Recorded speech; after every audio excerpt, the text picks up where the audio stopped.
Chairman, I'm grateful for your leadership here as well. Colonel Gabbard, great to see you again. I enjoyed meeting you in the office a while back, and I've enjoyed our friendship and our time serving together in the U.S. House. So as you know, Section 3023 of Title 50 states any individual nominated for appointment as DNI shall have extensive national security expertise. You served 4 terms as a member of the House of Representatives, which is a constitutional office, and throughout your tenure, you were a member of the Armed Services Committee and the Foreign Affairs Committee, is that correct? Yes, Senator. You also served over 2 decades in the U.S. Army, including holding commands at multiple levels and served through administrations of both political parties, is that correct? Yes, Senator.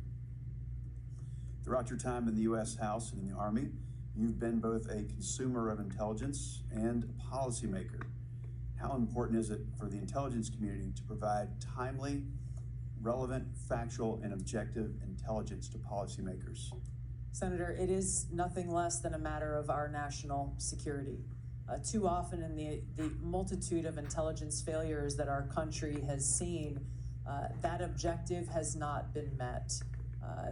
Now, CIA Director Ratcliffe talked about in his testimony before this committee how the CIA's own internal metrics have shown that analytic objectivity has gone down within that organization. This is the very kind of thing that I would seek to address if confirmed as Director of National Intelligence, is ensuring that politics, biases, or personal views are checked at the door. I would lead by example by doing it myself, and ensuring that that intelligence analysis and reporting meets the objective that the President and Congress requires, which is no politics, no personal abuses, and making sure that that objectivity in a timely, relevant fashion is brought to the President so that we can get ahead of problems in ensuring our national security rather than being caught on our heels and being forced to respond to them. Thank you for that. I think it's clear from your background and experience that you more than meet the statutory requirements for this position. I want to switch gears a little bit. There's been a lot of discussion today. I think it's a necessary discussion about your position on 702, Section 702 of FISA. So I've personally had concerns, and I think we even talked about this when we served in the House together, and I actually voted against its reauthorization when I was in the House. However, I recently voted to reauthorize Section 702 with additional safeguards to end the politicization of the tool and to ensure privacy and civil liberties that they're protected. So Ms. Gabbard, tell us, how has your thinking on Section 702 developed over time and why? And if confirmed, what will you do to ensure that this new statutory safeguards, that they're fully implemented? Well, Senator, as you pointed out, many of the concerns that we raised when we served in the House of Representatives were centered around the lack of safeguards to protect Americans' Fourth Amendment rights and civil liberties as it pertains to searching of U.S. persons with that incidental collection that occurs under 702.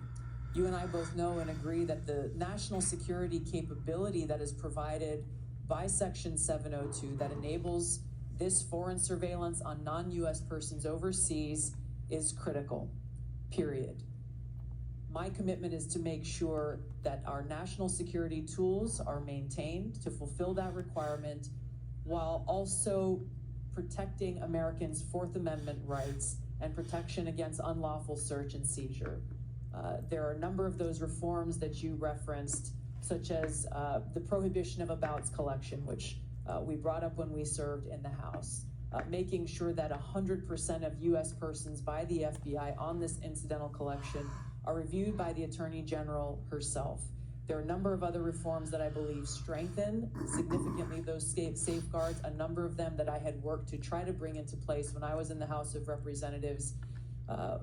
I look forward, if confirmed as Director of National Intelligence, to overseeing and assessing the implementation of these reforms and reporting back to you as you begin to consider next year's reauthorization and meeting that mark of ensuring our security and upholding Americans' Fourth Amendment protections. Thank you. Switching gears a little bit, talk briefly, if you will, about the dual task of simultaneously protecting whistleblowers and protecting classified information. Senator, there are more than sufficient legally protected routes for whistleblowers to come forward should they have concerns on any actions occurring within the intelligence community. I've spoken about the additional protections that I personally will put in place if confirmed as Director of National Intelligence, understanding the seriousness of protecting our nation's secrets, and one that I hold personally. Thank you.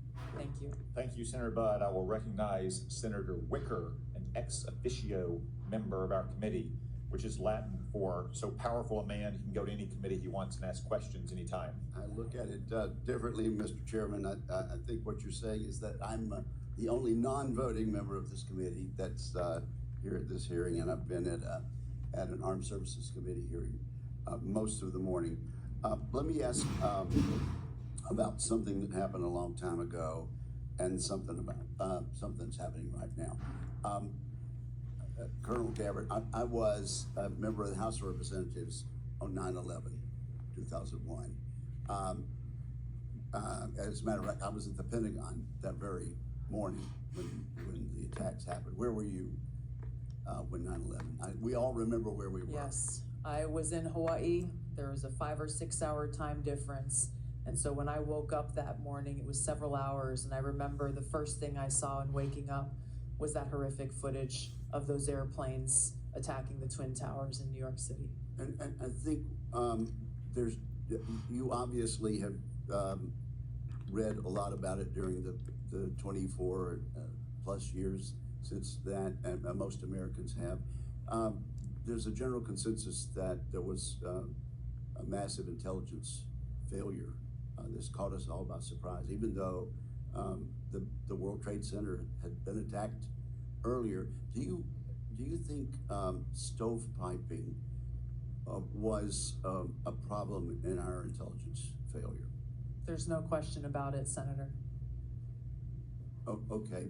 Well, based on your reading, okay. Could you elaborate just? Yes, absolutely, Senator. When we looked back at the post 9/11 reporting and the post assessments that were made, it was very clear that there was stovepiping of information and intelligence that occurred at many levels, at the highest but also at the lowest levels, where information that was collected by the FBI, information that was collected by the CIA was not being shared. There was almost ships passing in the night, where if there was an integration of those intelligence elements and information being shared, it is highly likely that that horrific attack could have been prevented. And that's the reason really your position was created. There's been some discussion this morning. I have not been able to listen in, but I understand there's been some discussion about reforming the Office of DNI to eliminate redundancy and increase effectiveness. Do you worry that in doing so, we might be getting back to the same problem that we had in 2001? The problem that we had in 2001, Senator, remains at the forefront of my mind. And as you said, this is exactly why the ODNI was created. Given my limited vantage point not being in the seat, I am concerned that there are still problems with stovepiping that need to be addressed. And in some cases, my concern would be that unnecessary bureaucratic layers may be contributing to that problem.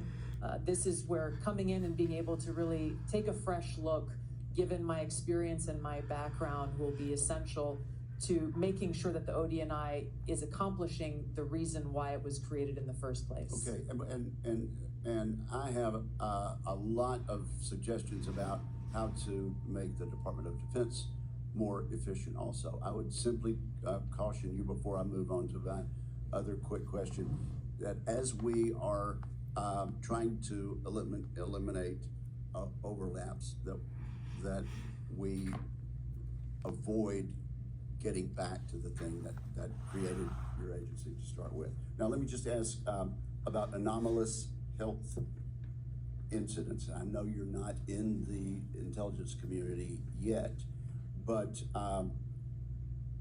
having read, as most of us have, about these Havana syndrome incidents, what is what is your understanding of that now, and what are your plans?